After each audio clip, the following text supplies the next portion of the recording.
Welcome to Rock Solid Productions, where in this episode we are going to unbox the Pound Challenger Super NES and Super Famicom clone system.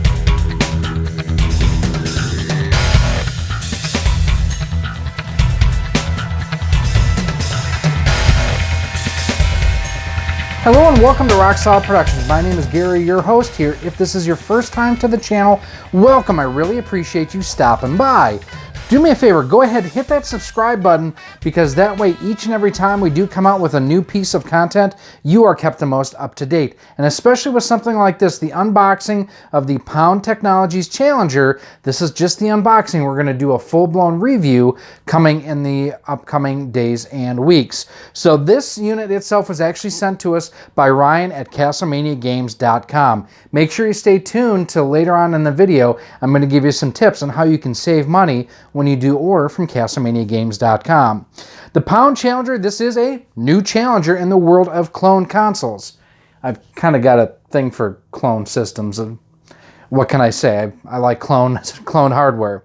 So this is designed out of the box to mimic the performance of the Super NES and the Super Famicom. So what we're going to do, we're going to take it out of the box, throw it on the photo bench over here, and kind of take a look and see what it all comes with. We're going to check out the controllers, the control deck itself, how the cartridges go in and out of the system, and a few other things. So let's get started. So here we have the Pound Challenger on the box. On the front of it, Super 16-bit console for SNES cartridges, compatibility with the original Super Nintendo cartridges and controllers, and the Super Famicom cartridges and controllers. Outputs via HD or AV RCA jacks. Nothing really on the side panel. On the back of console, HD ready, compatible with all modern televisions. Includes two controllers, that's nice. Plays original Super NES cartridges. Supports original Super NES controllers. Works with both original Super NES and Japanese Super Famicom cartridges. Has a 4x3 or 16x9 ratio switch, which is nice. Includes both HD and RCA jack outputs. Has an eject button just because I have to admit, when I first saw this, it was one of the first things that I saw. I'm like, that's pretty cool, because I haven't seen many of the clones, if any of them that I can think of, that incorporates that eject button. Maybe the Hyperkin Retron HD, that'd be about it, but it's been a while since I played around with that one. I love this thing here. Growing up is overrated. Yes, I could not agree more. So with that being said, we are going to dive into the box and see how it comes out of the box. A little bit different color palette than I expected. Let me turn this around here. And let's start first with the console. Almost reminds me of the Konami logo right there, quite honestly. Looking at the front of the console, or the top of the console, you have your power LED, your power button, reset, eject. Eject feels really springy. Hard to tell if it's on or off, because either way it doesn't really have the switch sit lower. Very similar feel on the reset. Player 1 and 2, they are labeled. These are the regular Super NES style controller ports, so you can use them with regular Super NES controllers. On the back, the business side of it, you've got your 3 RCA jacks, so audio left, right, and video output. You do have your HDMI output. And you have, looks like, yes, a micro USB input for power, 4x3 or 16x9. And this looks like it is a PAL or NTSC switch. It's exactly what it is. It says PRN right there. So I didn't expect the top of the console to be this white. I guess I expected it all to be this color. It's okay. Not hideous, but it's definitely something different with the two-tone color. Like I say, was not expecting that. Let's see, thank you. Gaming is our passion. We put a lot of thought behind our products. If you enjoy our product, please consider helping us out by leaving a 5-star review on Amazon. No. Go to CastlemaniaGames.com. Leave your reviews there. They are the ones that help send us, or that not that they helped send us, but they did send us this unit. So let's take a look. Kind of a funky smell to this system. Like, it probably doesn't mean a whole lot to many of you watching. With all the RC stuff I've done over the years, it smells kind of like a vinyl RC tire. Controller, I mean, as far as ergonomically, doesn't feel bad. It feels fat. And we're going to compare it to the original controllers in a moment here. That cutout is a little different. The left shoulder button does not feel like it has a whole lot of travel to it. The right feels fine, but the left does not feel like it has much travel. D-pad does not feel bad. ABXY feels decent. Start and select feels decent. And length of the cord, I would say about a 6-foot cord on that. And it does come with 2 controllers. Set that aside for now. HDMI cable included in the box.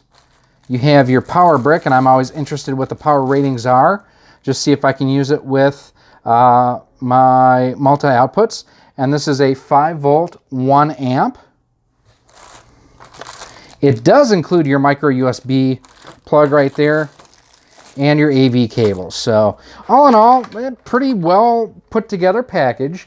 Now, one thing I do want to do here too is I want to compare this controller with the stock controllers from a Super Famicom and a Super NES Classic Edition. So here's my Super Famicom controller, and it's definitely thicker and a tick wider. So there you can see pretty well what we're looking at there. Button spacing looks to be about right on. I do like the fact that this is the US style Super NES concave and convex buttons.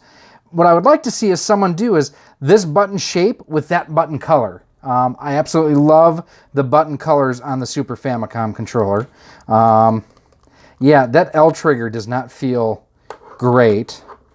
And compared to, now this is my Super NES Classic Edition controller, which, you know, from a dimension standpoint should be identical to the Super Famicom. And again, you can kind of see that the pound controller has a bit of a fat butt to it on the back side.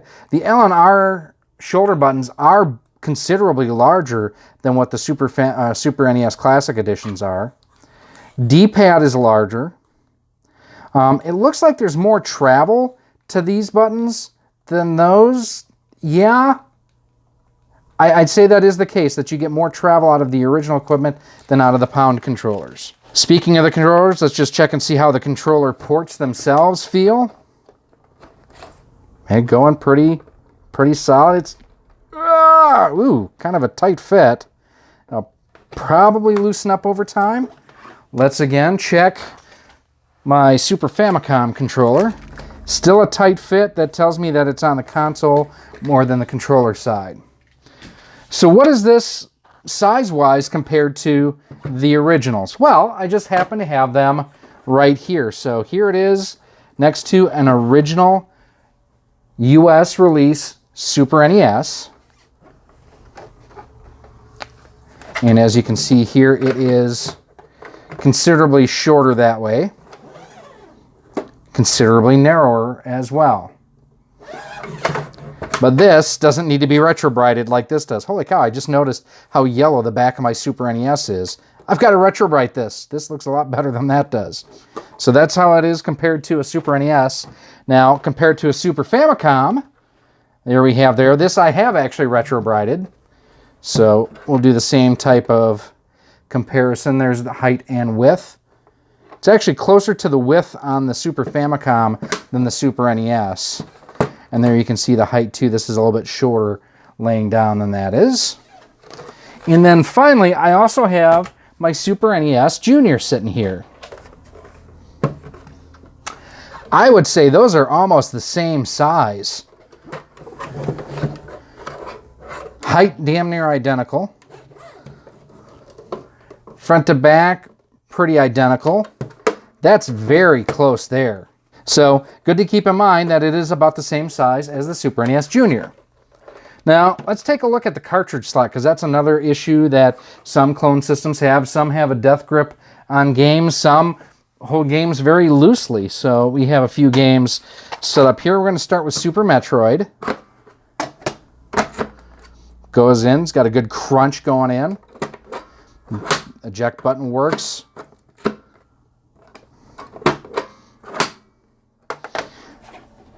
I also have a Super Famicom game. This is Wild Tracks FX. In the US, we got this as Stunt Race FX. That's definitely a bit of a crunch there.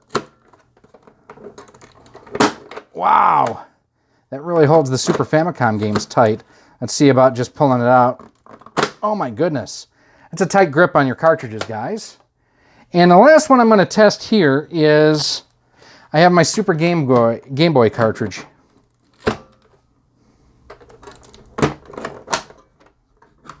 I'll say part of it, as far as, I don't want to say it's difficult to put the games in and out, but some of the resistance is it feels like the spring in the door here is pretty firm.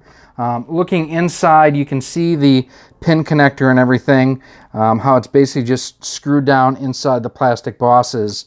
But that is basically the Pound Challenger Super NES and Super Famicom clone system. So there you have it, my unboxing of the Pound Challenger provided to us by CastlemaniaGames.com. Now, like I mentioned at the top of the show, I'm going to give you some tips on how you can save some money.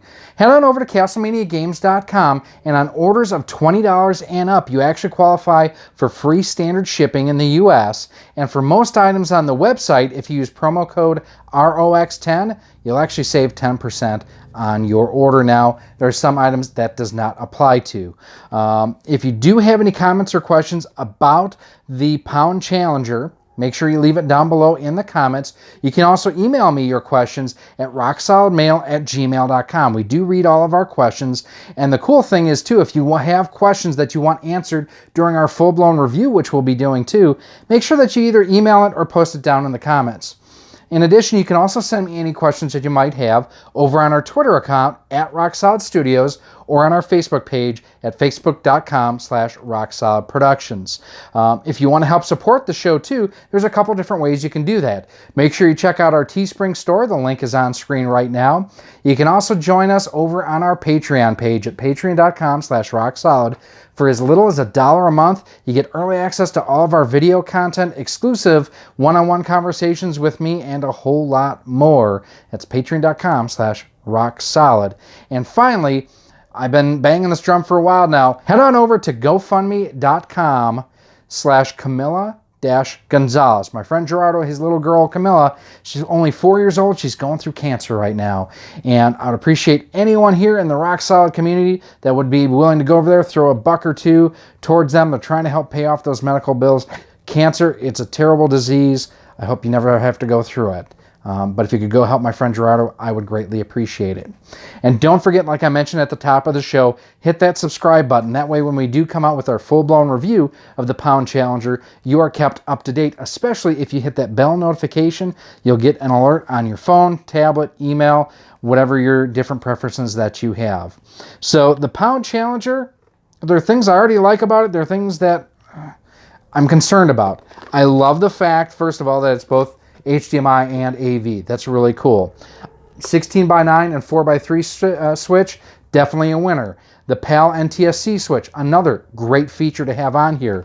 The fact that it's compatible with standard Super NES and Super Famicom controllers, that's really good too. I like the idea of the eject button. There's some other things I'm kind of concerned about long-term, whether or not I'm going to like. The fact the power button doesn't go down and stay down when you turn it on, or it's not a slide switch that you have a definitive on or off. Now, if it's on or off when you have it plugged in, the LED is going to be on, so that's your indicator there.